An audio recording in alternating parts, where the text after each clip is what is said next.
So you want to master the arts of Chap-Fu? Well, you've come to the right place.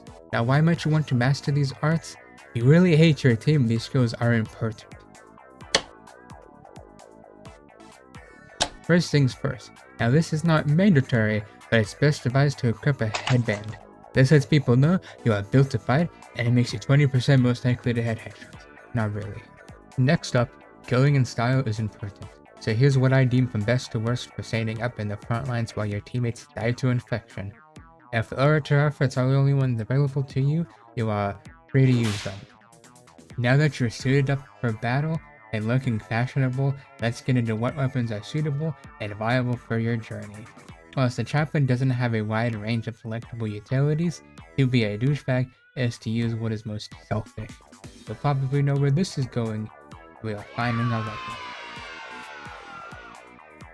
Our first tool of today being a crucifix. The base crucifix allows us to disperse crowds away from our teammates, giving them space to breathe and deal damage, with the downside that it does only that, although it does a good job at it. And in a perfect world, this is your main crucifix, although not today.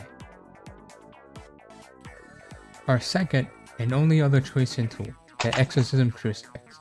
It sidegrades itself, lowering the stun to just stay slower, but in return, it does slight shift damage. It really just does suck. It doesn't really help your team, but it helps you frontline, which is what we will be taking, even if it is horrible. Now, I know I was saying some rude things about the exorcism crucifix, and I get it does get actual use with its percent health damage, but it can feel otherwise underwhelming at times.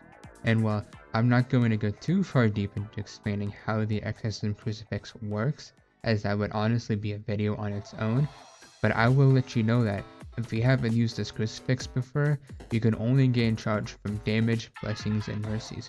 So as the game itself says, use it wisely.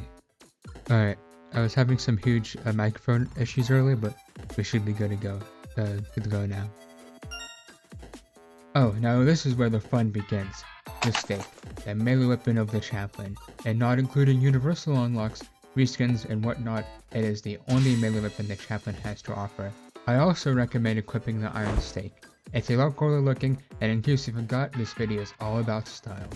The stake really has got nothing to write home about, although don't underestimate it, even if it struggles to one-shot runners, as a perfectly fine defense tool, and if you're able to hit headshots, it allows the player to two-shot shamblers, matching other melee weapons.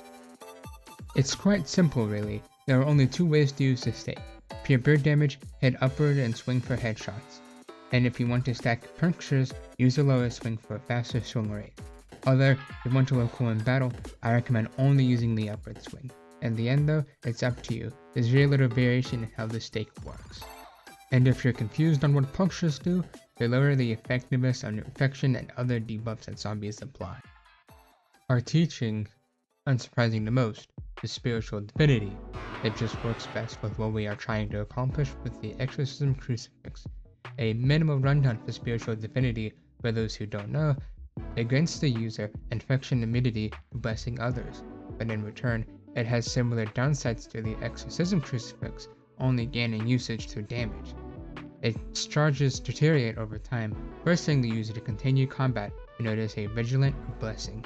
You should be prioritizing blessing people after you use your crucifix to take advantage of the 30% increase over the flat 35+ that the original book provides. With everything being properly equipped, you should be fit to take on herds of zombies with fashion as your favorite class, the chaplain, and press or annoy the life out of your teams in style. Just remember, your priorities are fighting and crucifying over helping your team. Forget about them unless charges necessary, we don't care. Alright, if it wasn't obvious, this entire video was a joke. More so practice if anything.